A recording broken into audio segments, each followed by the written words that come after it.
y a déjà eu quelques coproductions avec le Japon. Et c'est la première fois qu'une équipe française apporte un projet aussi développé avec un partenaire japonais, que le partenaire japonais accepte de collaborer à ce projet, et que l'équipe part au Japon pour vraiment travailler en symbiose. C'est la première fois que ça se fait.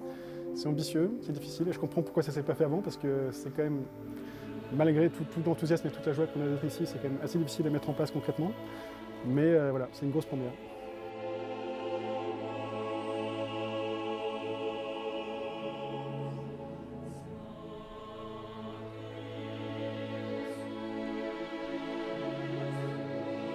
日本人も色使いしないだろうとか、絶対これ描けないよなっていうそういうカラーバランスを作っていることと、やっぱり花のないキャラクター、それはやっぱフランスらしいなという。あと、一番好きなのはモブのエイリアンなんですけども、普通こういうの描かないよなっていうのがいっぱいいるんで、それは面白いです。このモリー・スターレーザーは現時点で多分、3D、2D のマッチングが多分今日本で一番最先だと思います。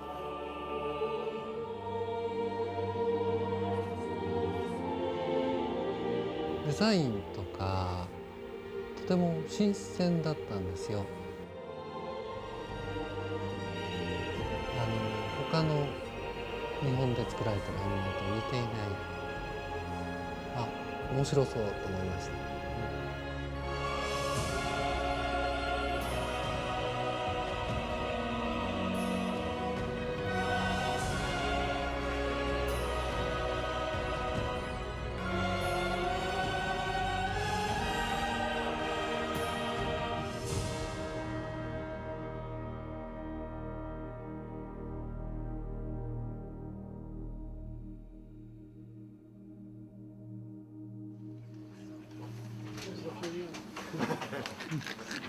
Alors, ici nous sommes dans le petit coin français. On est un petit peu confiné, un petit peu entouré de murs.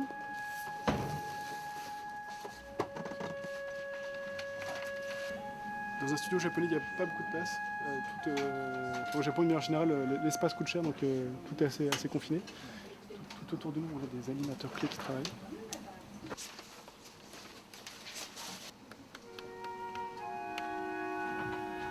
Là encore, donc différents animateurs, on va peut-être pas les déranger. Il faut voir qu'ici il y a juste le studio d'animation, mais beaucoup d'animateurs travaillent chez eux. Ici nous avons surtout des jeunes femmes charmantes qui font des intervalles. Et aussi M. Nakashima, le producteur pour la partie japonaise sur le projet. Et voilà le reste de la partie administration où la partie production et tous les assistants de production qui sont très importants au Japon, qui vont chercher les dessins chez les animateurs qui travaillent chez eux et qui font tourner toute la machine.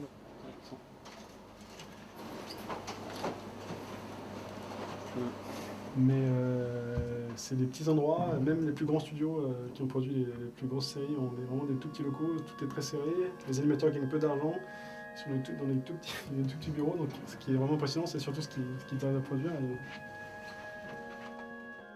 Je suis le fondateur de Sevewa Productions. Je suis le créateur de la série Molly Star Racer. Et avec Thomas, je co-réalise la série ici au Japon. Je me suis occupé aussi de toute la partie production, trouver notamment le financement pour faire cette belle petite chose.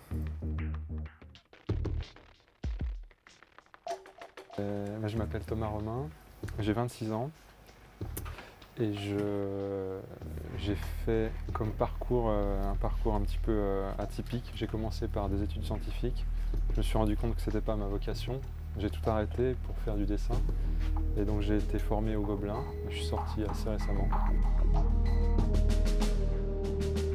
Mon rôle c'est d'avoir designé les personnages de la série et aussi d'avoir travaillé en collaboration avec Stan sur les décors, notamment sur les couleurs. Moi je m'appelle Stanislas Brunet, donc j'ai 27 ans.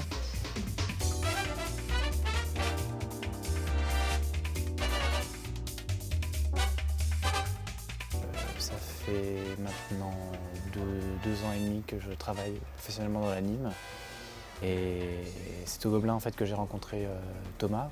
Moi je suis plutôt orienté design de méca et il y avait du travail à faire sur des vaisseaux, donc j'étais prédisposé à travailler là-dessus. En fait, la première idée du projet est venue il y a plus de 6 ans, ça doit faire même 7 ans je pense maintenant. Au départ, l'idée c'est simplement de faire une sélection aventure qui casse la baraque et qui change un petit peu, qui est un peu plus loin que ce qu'on faisait d'habitude. J'ai rencontré un peu Thomas, Romain et Sabin en même temps. En fait, on s'est rencontrés tous les trois. On se rencardait, je crois que c'était du côté de Nation, en fait, dans un café. Et on arrivait avec nos photocopies, nos crayonnés, et on sortait tout ça sur la table. Et puis on avait le droit aux commentaires de Sabin. Au début, on devait juste apporter des idées, en fait, réagir avec des croquis sur sa Bible. Et puis finalement, on s'est vraiment pris au jeu. On réagissait du tac au tac au niveau dessin, plein d'idées. Enfin, on a bossé quand même pendant 3 ans. Puis après, ça s'est fixé. Cette première mouture du projet, je voulais déjà qu'elle soit assez tournée vers l'animation japonaise parce que c'est quelque chose qui moi m'a beaucoup marqué quand j'étais enfant, plus jeune. On a beaucoup de chance en France d'avoir toutes les séries au début des années 80, que ce soit Candy Candy, Albator, Lupin et compagnie.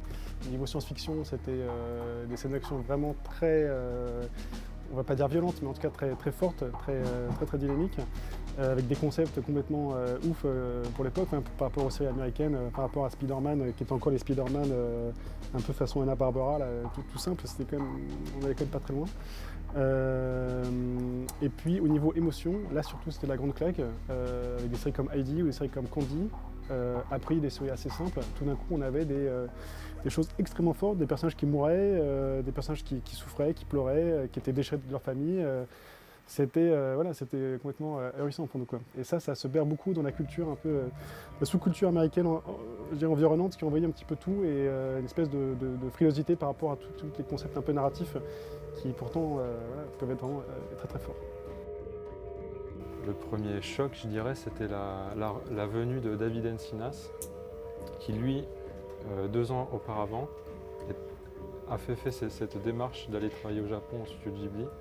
Et il est revenu faire une conférence au Gobelin, je pense que ça devait être en 99.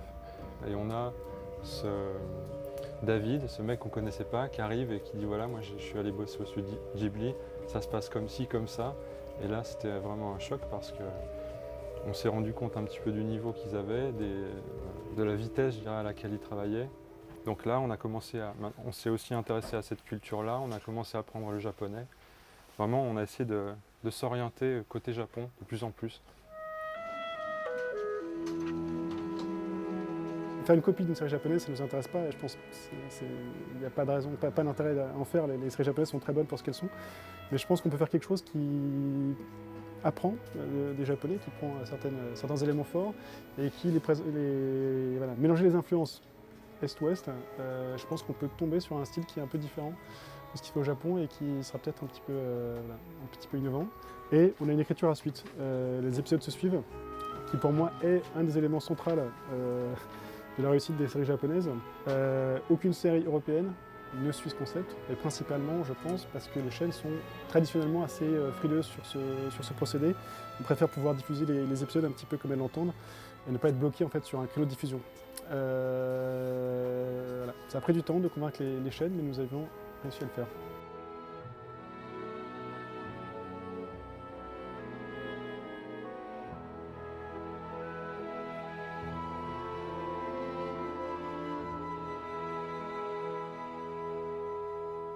Là-dessus, on a enchaîné directement donc, sur le pilote de Molly.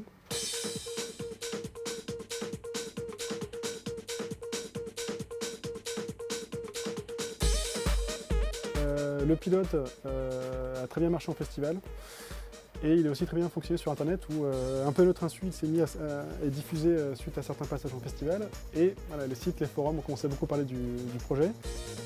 J'ai vraiment accroché tout de suite au pilote, très frais, chatoyant, punchy. Et on a commencé à faire une rubrique spéciale donc, sur internet dédiée à Molly Star Racer. C'est devenu très vite un fan site spécial dédié. Il y avait un intérêt très très fort sur le projet. On a parlé avec des très gros partenaires tout de suite. On a pu signer tout de suite. Voilà, la série part en production immédiatement. Sauf que Molly serait devenu un garçon. Et en soi, je veux dire pourquoi pas. Sauf que pour moi, c'est quand même vraiment un truc très touchant et attachant dans le projet. Mais surtout, en partant tout de suite par cette modification, on sentait bien que ça allait être le début d'un détricotage complet du concept et qu'on allait se retrouver avec un partenaire extrêmement puissant par rapport à nous qui allait imposer sa loi et qu'on allait se retrouver avec une série, ces séries vraiment bad game américaine. Donc on leur a dit non. Et là, les choses difficiles ont commencé puisque en disant non à certains gros partenaires qui voulaient la série tout de suite, il a fallu en trouver d'autres. Et le marché est comme assez petit. Et pour nous, c'était un petit peu dur de tenir tout ce temps-là, de se dire que le projet allait quand même se faire, pas prendre peur, continuer à bosser, financièrement aussi, trouver des moyens de survivre et de continuer. Voilà, ça a été dur. Personnellement, j'ai craqué une ou deux fois, même si je n'en ai pas parlé à mes petits camarades. Mais voilà, je fais ça discrètement et on a quand même on a tenu la barre jusqu'au bout. Et suite à tout un périple assez long, nous avons réussi à financer le projet et être ici maintenant au Japon.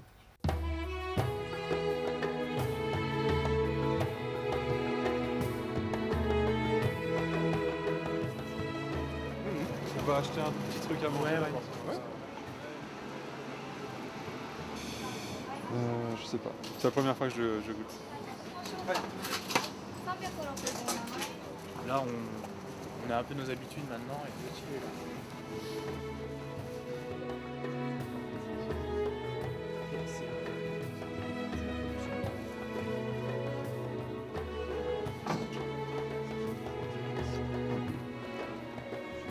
Le Japon, c'est pas vraiment un pays stressant et désagréable, donc on s'habitue très vite. Alors, je pense qu'en 3 jours, une fois qu'on a eu nos téléphones et nos vélos, on était bon quoi.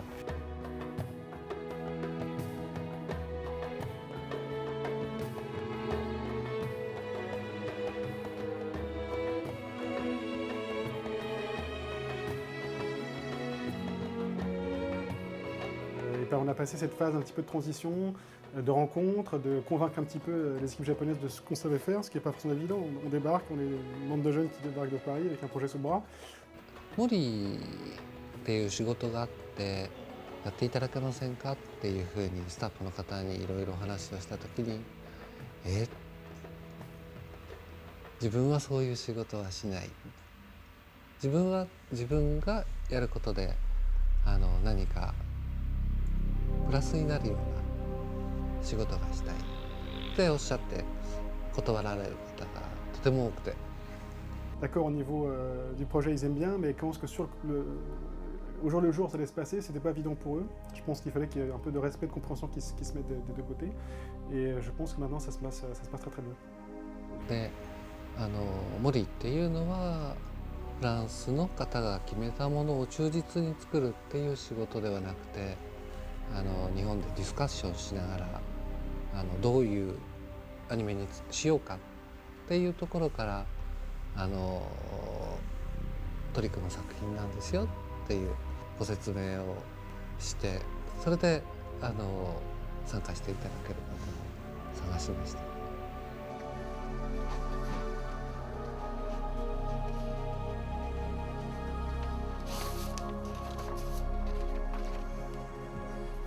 いやごめんなさいフランス人ってそういうのは割とこう僕のイメージですけどね仕事的にはこう真面目ではないのかなとか思ってたりしたんですけど彼らは実に仕事が、真面目で下手な日本人よりは一生懸命働くんじゃないかなっていうのがあってそれもちょっと驚きでした。来る前はいろいろ不安はあったんですけれども、実際やってみたところ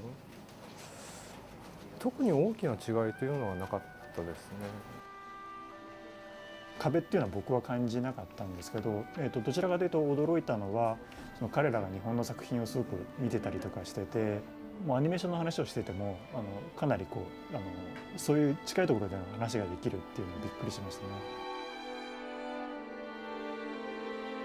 Pendant des années, on n'avait que le pilote en tête. On savait que la 2D était produite au Japon, tout ça. Mais vraiment voir Molly dans ce contexte de production et à l'image en fait japonaise, enfin, c'est difficile à expliquer, mais la première fois que j'ai vu Molly en cellulo, en couleur et tout, ça m'a fait un choc quoi. Je me suis dit ça y est, c'est concret, ils y sont arrivés, c'est vraiment...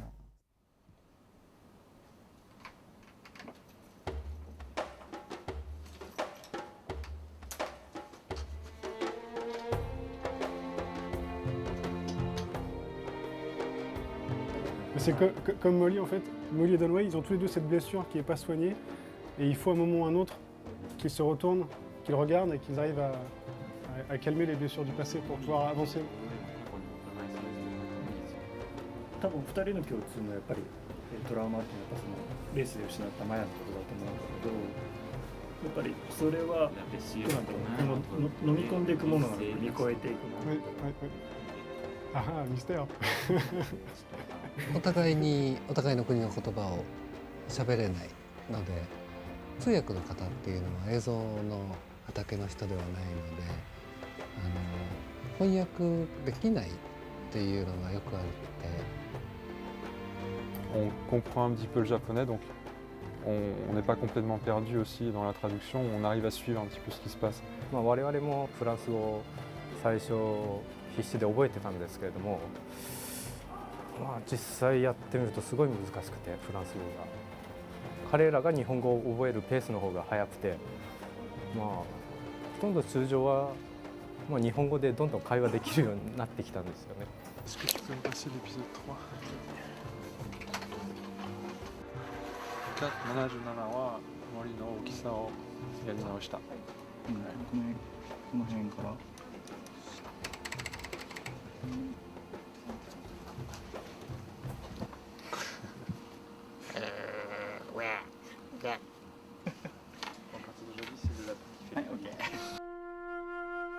La production démarre vraiment maintenant. Le scénario 1 définitif, def, est écrit, accepté par tout le monde. Le board va commencer début de semaine prochaine. Les designs de l'épisode 1 sont faits. Donc voilà, là c'est parti, il n'y a plus de retour en arrière, il faut que ça roule.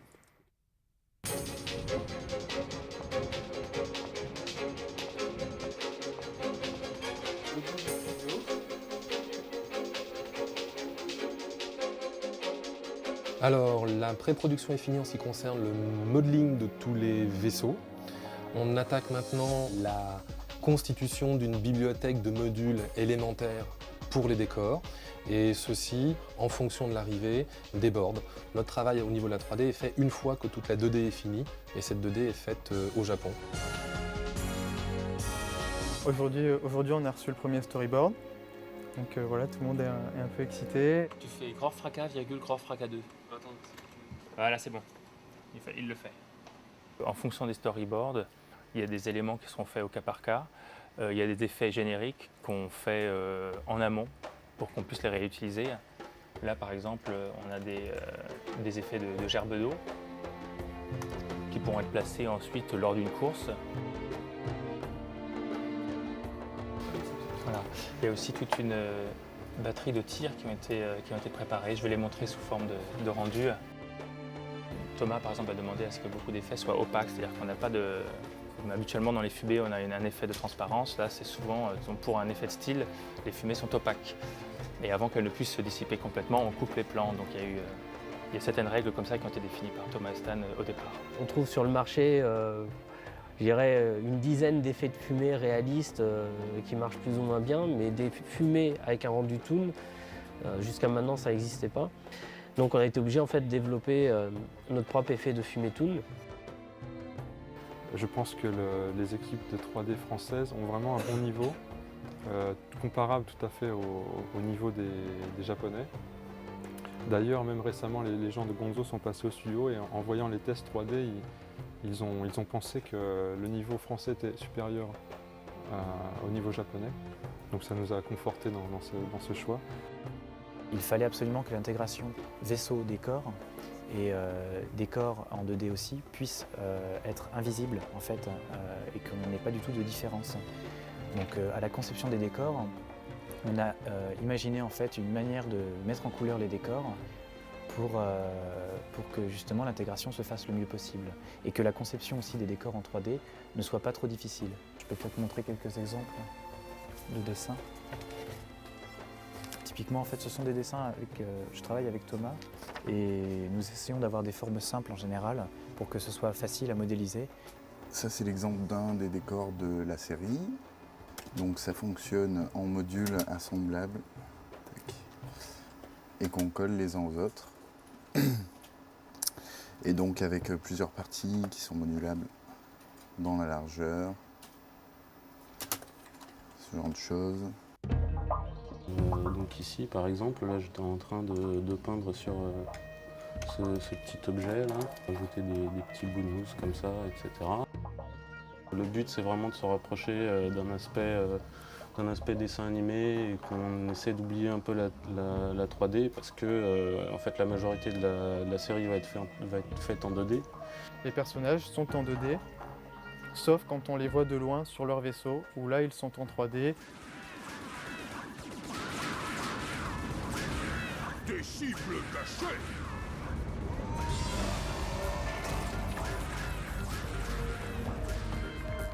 Donc voilà, nous avons ici le personnage 3D et ici le personnage en 2D. Vraiment, on peut quasiment pas voir la différence. Alors en fait, moi je dialogue avec Stan et Thomas quasiment tous les jours. En fait, on chatte par internet et avec la webcam. Ça peut aller d'une demi-heure à, je sais pas, 2 heures par jour.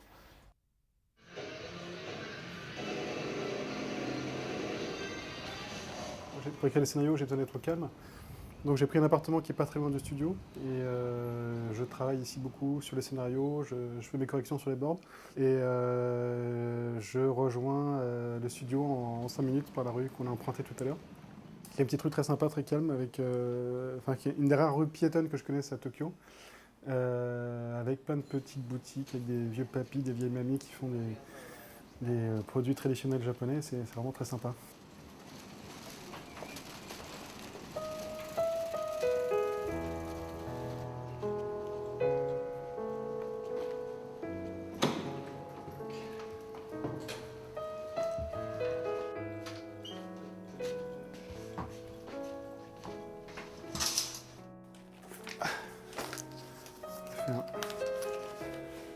Lecture de bornes. Parfois tout le monde s'inquiète un peu du nombre de commentaires que je fais, j'ai tendance à en faire un peu trop, mais je sais assez bien ce que je voudrais aussi.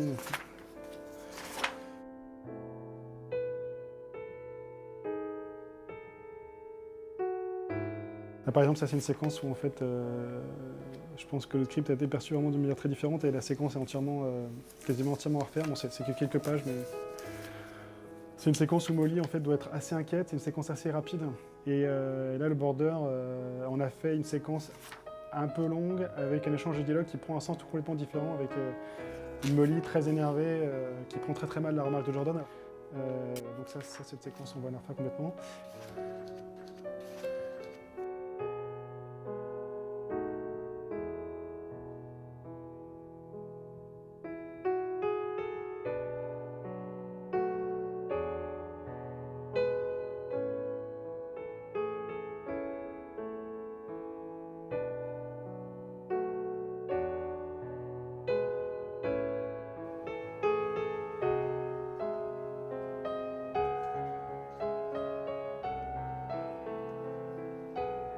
Donc Thomas est encore en train de finaliser les image boards sur l'épisode 11. Et donc avant qu'il attaque ces image boards pour l'épisode 12, je prépare certains designs, je réfléchis un peu. En fait, je fais pour chaque épisode une série d'images avant le storyboard qui nous donne un peu notre vision de l'épisode au niveau graphique, design, décor, ambiance. On donne déjà des indications un peu d'atmosphère, de mise en scène avant le storyboard.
was your trip?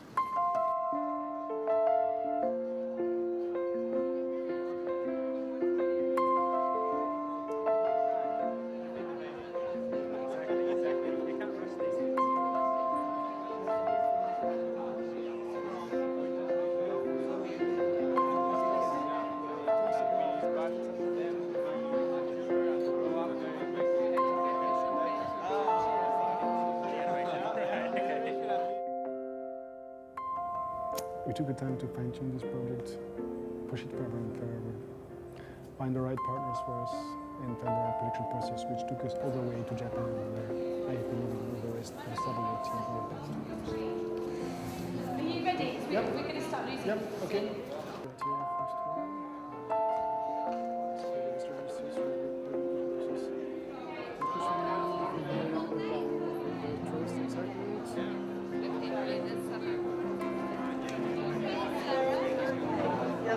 Ladies and gentlemen, please take your seats for our screening of Women Stars.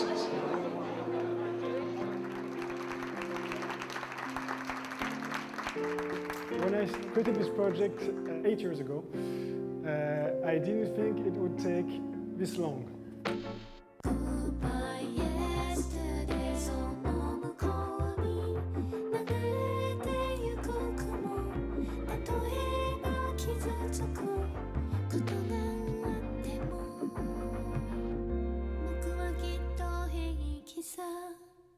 Prochain combat. Terminer la production sans exploser le budget et sans faire faillite. Il y a encore beaucoup d'épisodes à faire et la 3D c'est chaud, on est en retard sur les pings 2D. Il y a encore plein de trucs à faire mais on s'avance bien, mais on va s'en sortir. Mais il y a encore beaucoup de taf quand même encore. On a quelques mois pour lesquels s'amuser encore. On a le générique qu'il faut faire rapidement. Perdu très loin de la terre.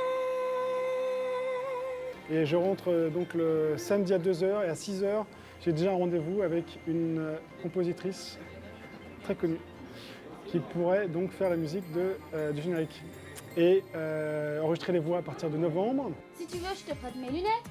Mon adversaire d'aujourd'hui, c'est toi. On va faire tous les mix. Après, il faut un peu booster sur le lancement et puis il faut penser un peu à la suite aussi. Molly, c'est super, mais j'espère que c'est la première étape et qu'on va pouvoir encore pousser un peu plus loin les barrières, se diriger vers d'autres horizons et essayer de créer des trucs encore sympas qui touchent tout le monde. Voilà.